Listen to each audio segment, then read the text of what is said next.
You are not poor because you are unlucky, and you are not poor because you are lazy. You are poor because you have been trained to admire the wrong things, ignore the right mechanisms, and trust a story that benefits someone else.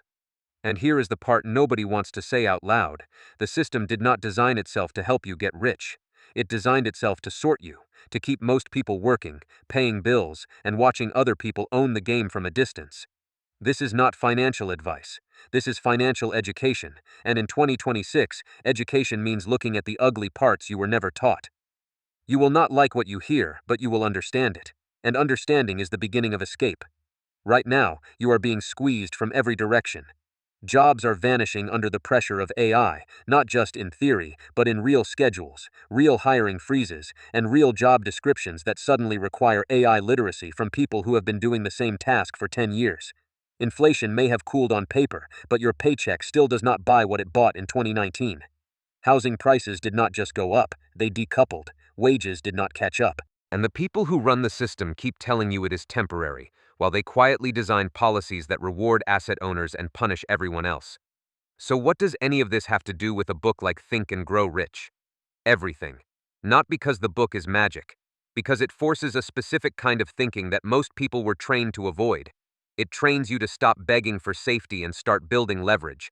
It trains you to see money as a system, not as a mood. And it trains you to understand that the biggest currency in capitalism is not cash. It is perspective. You have heard motivational phrases that feel comforting. Failure is stepping stones. Successful people never give up. Your mindset can change your life. Words like that spread because they keep the powerless calm. They create emotional relief, not economic results. They give you a warm blanket while the rent keeps rising. And here is the dark truth that makes those phrases dangerous.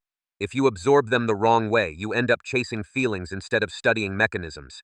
You end up believing that thinking rich is about self-confidence, when in reality it is about strategy, obsession, and execution. It is about becoming dangerous to your own excuses.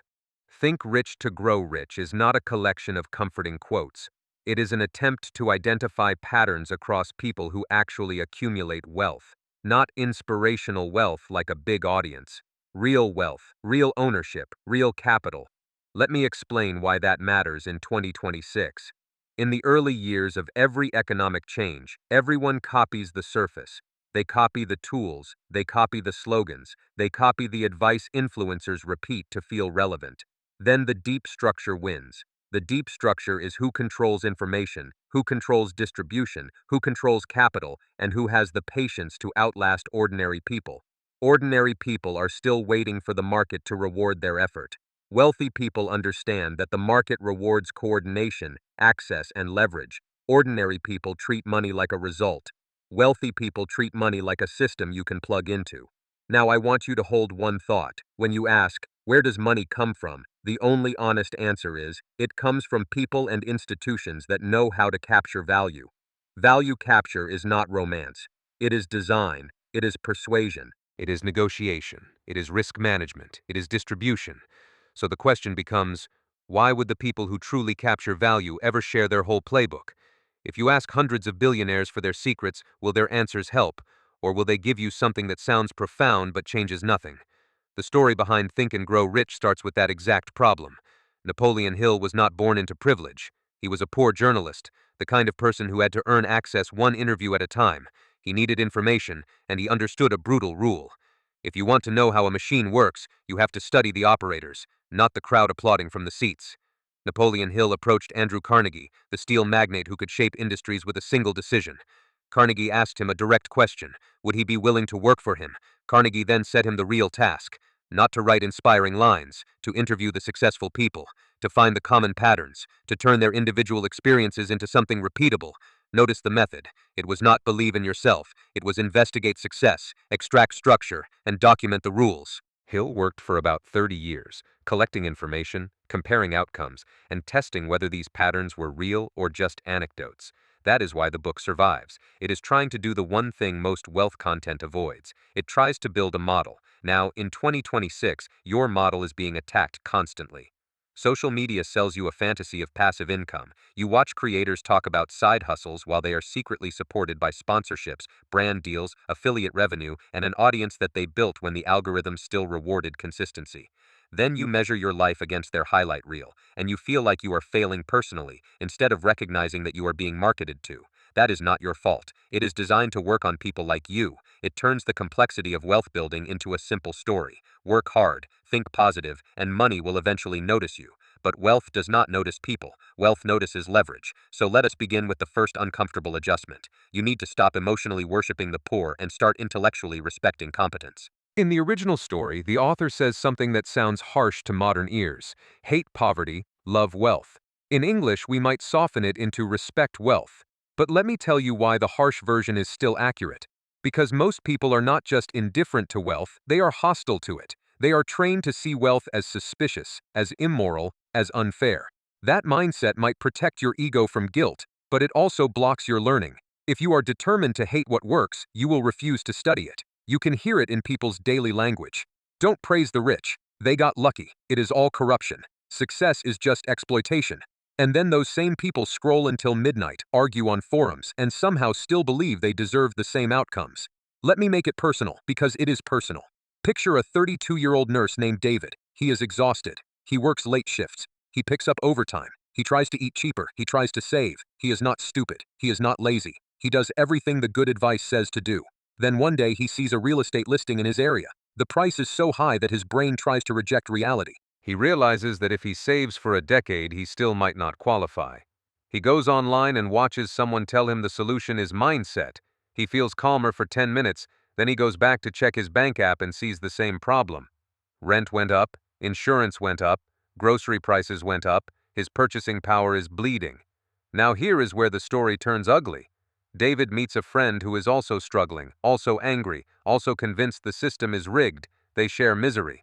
Then his friend mocks a person who has money. He insults their confidence. He complains about billionaires. He says, they are lucky, they never earned it. And David laughs along because laughing feels safer than admitting he does not understand the mechanics. This is the trap. Misery becomes a group identity. It gives you belonging, it gives you an emotional community, and it quietly prevents you from asking the real question: how does someone with money structure their life so they can buy while you are renting? So the first step toward freedom is simple to say, hard to do. You must stop treating the existence of rich people as an insult to your dignity. You must treat it as data. If someone is producing results, you study the process. If you refuse, you are choosing emotional comfort over economic reality. In 2026, that choice is expensive. Now we are going to escalate. Because it is not enough to respect the wealthy. You also need to understand why your mind rejects them. You have probably noticed a strange pattern in human behavior. Most people say they want fairness. They say they want opportunity. But when they meet someone competent and successful, they look for a reason to dismiss them. They look for the hidden cheat, the secret scam, the inherited advantage, the loophole. Sometimes it is true. Wealth can be inherited, influence can be inherited, access can be inherited. But your obsession with inherited advantage misses the deeper truth. Even if someone inherited money, wealth still requires maintenance, negotiation, learning, and decision-making. If inherited wealth was a free pass, you would see it everywhere producing the same outcomes. You do not. Many people inherit and still fail. Many people inherit and still learn nothing. Wealth does not automatically produce skill. But what you never get from resentful people is curiosity. They do not ask, what did that person learn? They ask, why can't I just blame luck? And here is the dark part. When you blame luck, you become emotionally exempt from effort. You can stop improving. You can keep blaming. You can keep complaining, and the world can keep passing you by. In 2026, this is more dangerous than ever, because the labor market is changing under AI. There is a debate now about an emerging class of workers. People call them the useless class, meaning roles that can be automated without mercy. Not just factories, not just clerical work. Even parts of analysis, customer support, editing, basic coding, marketing copy, and simplified research. So if you cling to a story that only emotions matter, you will be unprepared for a world where machines do more than you think. And if you are unprepared, you will not just lose income, you will lose confidence, you will lose options, and then you will become easier to control. The people with capital understand this. They are already positioning, they own assets, they invest, they use technology to increase productivity and protect downside. They do not rely on optimism. You might think that is unfair. You might be right. But fairness is not the mechanism of wealth. Capital is. So let us talk about mechanism. In the book's worldview, one of the most important mechanisms is obsession. Not anxiety, not panic. Obsession with a specific goal, repeated until it becomes part of your internal decision making. And to make that concrete, I want you to remember a basic story about gold mining. There was a man who dreamed of digging gold. He borrowed money to pursue the dream. He dug, he hit a break in the layer, and he failed. Then another owner bought the mine cheaply and dug only 30 centimeters more on the existing foundation. That 30 centimeters is the metaphor everyone repeats, but few understand what it implies. It implies that failure is sometimes just stopping early. It implies that perseverance is not about being romantic. It is about using knowledge to continue where others quit. In 2026, this is a survival skill, because many people are quitting too early for the wrong reasons. They quit because algorithms changed. They quit because AI makes entry easier for everyone, so it feels pointless. They quit because housing is expensive. They quit because their job is threatened. And instead of adjusting strategy, they retreat to bitterness. Let me give you a micro story that is painfully normal now. Imagine a small content creator trying to grow income through short videos. They post for 2 months, get a handful of views, then see a bigger creator appear who seems to grow faster. They panic. They decide their niche is doomed. They blame the algorithm. Then they stop learning distribution. They stop improving their offer. They stop studying what their audience actually wants. Meanwhile, the bigger creator might have been building for years, has better editing systems, a paid tool stack, an email list, and an understanding of how to convert attention into revenue. The 30 centimeters happened because the first person stopped, not because gold was not there. But most people never reach the moment where new information becomes profitable. They abandon too early. Why does that happen? According to Hill, and according to the logic behind the wealthy, it happens because aspiration creates intensity. He distinguishes between vague wanting and disciplined wanting. People who want money as a concept do not change. People who want money as a specific target can build behavior around it. So here is the framework that matters.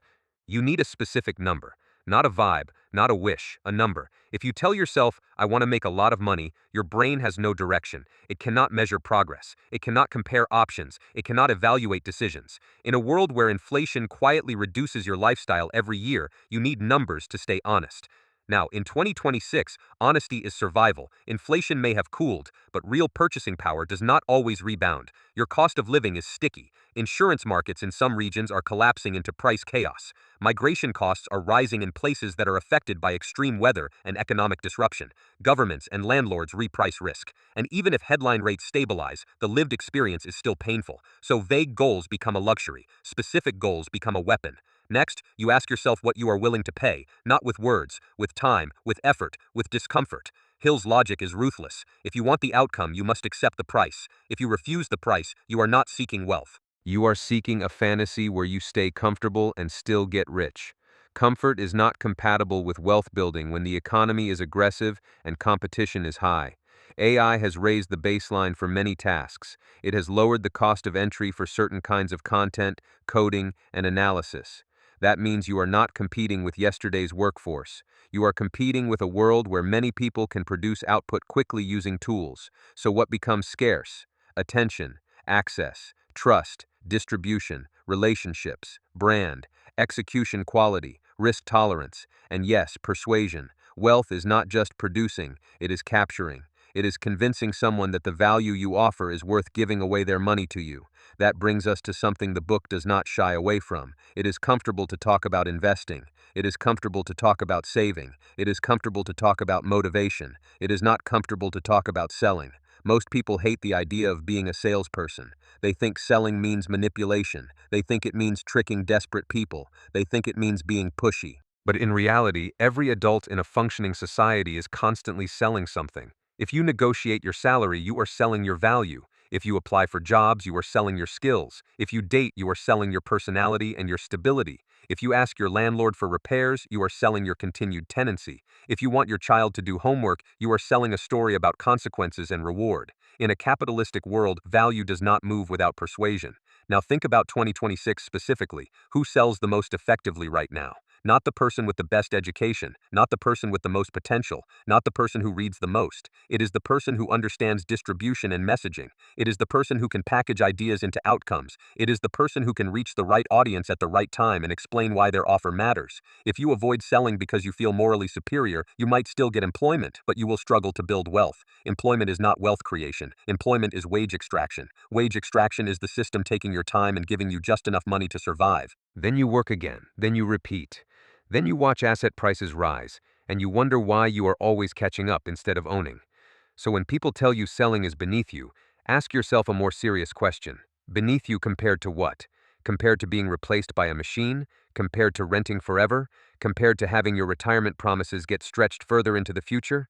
In the book, Hill advises a disciplined plan, specific number, specific time frame, specific strategy, immediate action even if you feel unready. Then a written statement that reduces your plan into a single sentence. Then repeated reading and visualization until your mind treats the goal as inevitable.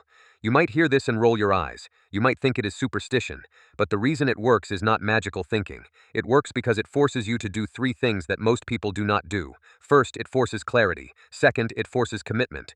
Third, it forces repetition, which means the goal enters your behavior. Repetition changes decision making. In high pressure environments, decision making is everything. Now here is where we connect this to 2026 reality. Because the stakes are not abstract. AI changes how many people compete for work. Higher interest rates, or even just sticky interest rates driven by inflation fears, change how expensive it is to borrow. Housing prices and insurance costs change how much your life can absorb shocks. So you cannot hope your way into stability. You need to create a financial plan that survives volatility. The wealthy do not have a magical plan, they have a structural plan. They invest, they build income streams, they negotiate risk, they create redundancy, they protect liquidity, they diversify across asset types when possible. Ordinary people often do the opposite. They concentrate, they overpay for liabilities, they rely on one job, they rely on one income source, they rely on one landlord, they rely on one pension promise, and then when reality hits, they say, "Nobody told me." In 2026, the "nobody told me" excuse is becoming obsolete because data is everywhere. The question is not information. The question is whether you will act on it. Hill's method is about action. It is about turning intention into behavior. It is about building momentum. In his story, Hill sets a target and chooses a time frame. He then builds a plan right away. He does not wait until he feels confident. He seeks knowledge. He tests a small venture. He uses limited capital to get first results. Then he repeats. That is what wealth building looks like in the real world, even for the richest people. It is not one genius decision. It is repeated experiments until you find a strategy that converts effort into cash flow. And now we arrive at a darker layer, because not everyone wants you to adopt that mindset. Some people will actively sabotage your plan, not with obvious threats, with social pressure. They will laugh at your ambition. They will call it greed. They will call it selfish. They will call it arrogance. But their real motive is often simpler. They need you to stay average so they do not feel exposed. If you get serious, you stop participating in their misery community. You stop validating their identity as victims, and that makes them uncomfortable, so they try to bring you down to their level. This is why the book insists on cutting off low-value influence, not because you should be cruel, because you cannot build wealth while surrounded by people who punish learning. There is a specific kind of person who always tries to reduce your options. They are supportive on the surface, but their comments always create friction. Their advice always delays action. Their jokes always discredit your effort. In 2026, this pattern shows up in new clothes. They show up in comment sections. They show up in group chats. They show up in anonymous posts pretending to be realistic. Realistic does not mean do nothing. Realistic means understand the mechanism and adjust. If someone is always telling you it will never work, ask yourself why you keep listening. Because the biggest financial lie is not investments are risky. The biggest financial lie is your situation is permanent. Your situation might be hard, but permanent is a story people tell to avoid changing. And here is where the creator economy illusion becomes relevant. Social media sells the dream that anyone can become financially free by being a content creator, but most creators earn zero. Most creators earn pennies. Most creators cannot convert attention into stable income. Many are trapped in a cycle of posting without building an actual business model. The ones who do succeed are not just good at content. They understand distribution, audience psychology, offers, and customer acquisition. They treat content as marketing, not as identity. They also usually have capital buffers, because volatility is brutal. One policy change, one platform shift, one sponsorship ending, and your income collapses. So if you chase passive income fantasies, you will be emotionally unprepared for the reality that the market does not owe you stability. Now, let us talk about institutional capture, because it is one of the most revealing lessons of the last decade. Crypto promised freedom from banks and governments. In 2026, the story is different. Institutional investors own more crypto exposure than retail. Regulation has tightened. Custody and compliance are managed by the same giants that dominate traditional finance. So even in the escape narrative, the escape route often turns into a funnel for institutions. That is not moral judgment. It is mechanism. Wealth concentrates where distribution is controlled and risk can be managed. This is why you should stop romanticizing any system that promises easy freedom. Freedom is expensive. It requires operational skill, legal understanding, and capital access. Now we go back to Hill's deeper claim. Money is the result of thought patterns, not because thought is magic, but because your thinking creates behavior and behavior creates outcomes. In your life, you probably notice the following. When you are scared, you freeze. When you are uncertain, you delay. When you are overwhelmed, you consume, you scroll, you watch, you argue, you try to feel better, but you do not take steps. And then time passes, and the world charges you rent for every day you did not act. Hill's 6 steps are essentially an operational system for overcoming that freeze. He identifies a specific target number. He identifies the price you will pay. He sets a deadline. He creates a plan and starts doing it now. He writes a single-sentence declaration that compresses the goal. Then he reads it daily and visualizes it as already true. You might decide to treat it as psychological engineering rather than superstition. Either way, the effect is the same. It forces your brain to stop drifting. Now let us connect the deadline